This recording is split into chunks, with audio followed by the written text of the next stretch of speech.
Seguimos con Carlos Raúl Hernández. Fíjate, viendo lo de Oslo, está bien que ame su drama y triste el papel del señor ese, que el presidente de la organización que otorga el Nobel, pues se mete en política interna, eso no, ahí se nota la maldad, ¿no?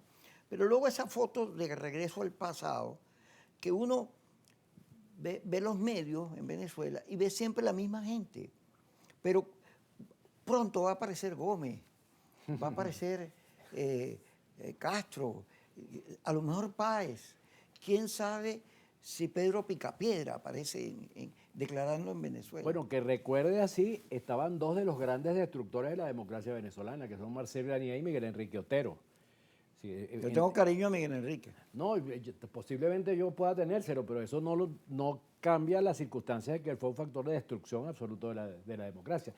Entonces, es un retrato que se parece mucho al retrato del Carbonazo, pero a nivel global, porque además se veía que no había ningún componente, vamos a llamar plebeyo en esa reunión. Sí, negritos no había. No había ningún plebeyo. Bueno, por supuesto, en Noruega hay plebeyos, pero están fuera de esos juegos.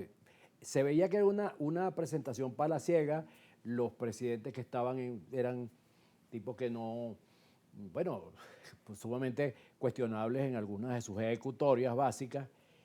Entonces, ¿qué pasa? Es un cuadro muy malo que, bueno, más o menos retrata lo que significa lo que pasó ahí. Lo que pasó ahí ya lo sabemos. Yo quisiera que alguien explicara, porque hay que reconocer que fue un acto político de envergadura global. Así que ella haya llegado ahí, pues tiene una significación política que no se puede discutir. Pero sería muy bueno que supiéramos cómo llegó ahí. O sea, ¿cuál fue la...? Bueno, Diosdado dijo que el gobierno le había ayudado. Bueno, está bien, pero yo espero que haya evidencia de todas esas cosas, porque el registro histórico necesita saber qué fue lo que pasó ahí, cómo ocurrió, dónde están las fotografías, porque si no queda como una afirmación más. Pero bueno, realmente lo que se anunció ahí de los venezolanos que estaban, yo no quiero cuestionarlos personalmente a ellos, pero sí me parece que hay gente que ha abonado mucho a la destrucción de la política, al radicalismo exacerbado, a la polarización de la vida venezolana, que transmiten a través de esos instrumentos. Por ejemplo, está el señor ese Omar González, que es el que maneja todas las redes de descrédito aquí contra los políticos y contra la gente que analiza con una perspectiva distinta a la suya. Bueno, que lo que siembran a todos los días es odio, enfrentamiento brutal entre los venezolanos, intentan desacreditar a todo el mundo. Eso es lo que estaba representado ahí. Gente que miente constantemente. Bueno, ahí hay un personaje que es muy famoso porque es un calumniador profesional en las redes. Yo no lo quiero mencionar porque no creo que merezca mencionarlo. Pero en todo caso, había entre gente respetable, había unas personalidades, había una especie de fauna muy cuestionable ahí, que no tendría ningún sentido en una política seria exhibirlo como el estandarte de la fuerza que te apoya.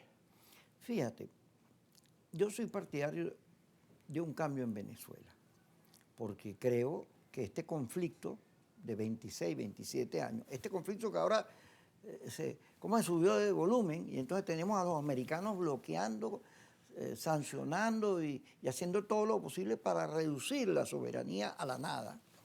Que este conflicto el cambio no puede ser hacia atrás. El cambio no puede ser la violencia, el descrédito, esas campañas que montan donde nadie es bueno. El cambio no puede ser un retroceso. Ya eso, Chávez es una demostración de que el cambio terminó siendo un retroceso en términos de la superación y de la crisis de la democracia. Pero el cambio tiene que ser, y en eso me dirijo al gobierno, el gobierno no puede pretender, fíjate, frente a todo lo que está ocurriendo, meten unos aviones en el Golfo, lo dicen los americanos, NT-24, que es el que más maldades hace, ahí en la frontera con Colombia, y entonces no aparece ningún registro, pero empiezan a decir eso. Se te montan en el barco, empiezan a agredirte sobre vuelos, Y el gobierno, que vamos, no, ya va, pero si pasa todo eso y tú no reaccionas, contradices tu discurso. Hay que tener mucho cuidado con la reacción. Pero me dejas terminar. No, yo pensé que habías terminado. Si tú eres tan amable, ¿no? No, yo Sí. hago lo... Yo soy Raúl. condescendiente y te dejo. Sí, mira. Entonces, yo creo que el gobierno tiene que asumir una política de paz de verdad. O sea, yo no voy a responder a ninguna de tus agresiones. Primero porque tú eres más grande que yo, me vas a volver triza. Pero además, yo no voy a responder con violencia, sino voy a responder con el pueblo. Y debería convocar a los venezolanos que rechazan el tema de la soberanía, porque el gobierno debería evaluar por qué hay una gente que quiere en Venezuela la invasión. ¿Por qué hay una gente que actúa contra la patria? Eso debería discutirse para que entonces podamos producir una reflexión que nos lleve a un cambio, que nos saque del conflicto y que permita la convivencia, la reconciliación, pero además el avance, chicos, una política de avance de este siglo. Estoy de acuerdo contigo, pero hay un elemento que es bueno destacar. Porque si los Estados Unidos, con todos los despliegues que han hecho en el Caribe, con unos despliegues exagerados, porque si están en una lucha contra el narcotráfico, lo que necesitan es guardacostas y ese tipo de recursos, no unos portaaviones y unos destructores. Eso es preparativos para una guerra. Ahora, por supuesto que uno tiene que interrogarse después de tanto tiempo por qué no han intervenido.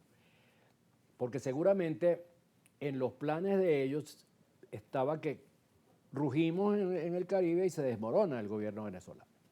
Resulta que no pasó eso, ¿no?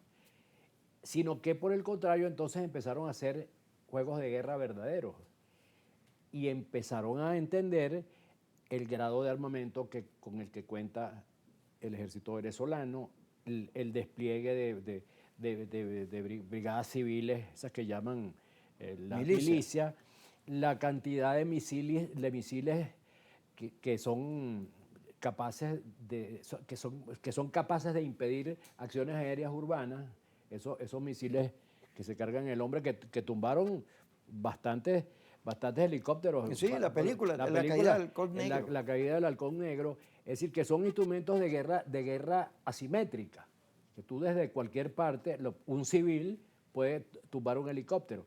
Y además que la cohetería que tienen, parece que tienen 5.000 cohetes, serviría para hacer una masacre en un desembarco.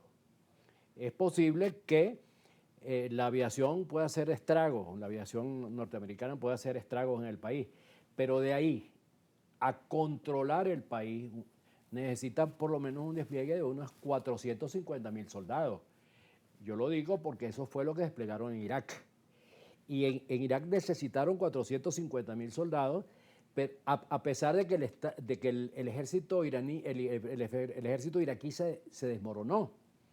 ¿Tú te acuerdas que se esperaba la gran confrontación en el desierto que llamaban la cimitarra contra la bayoneta?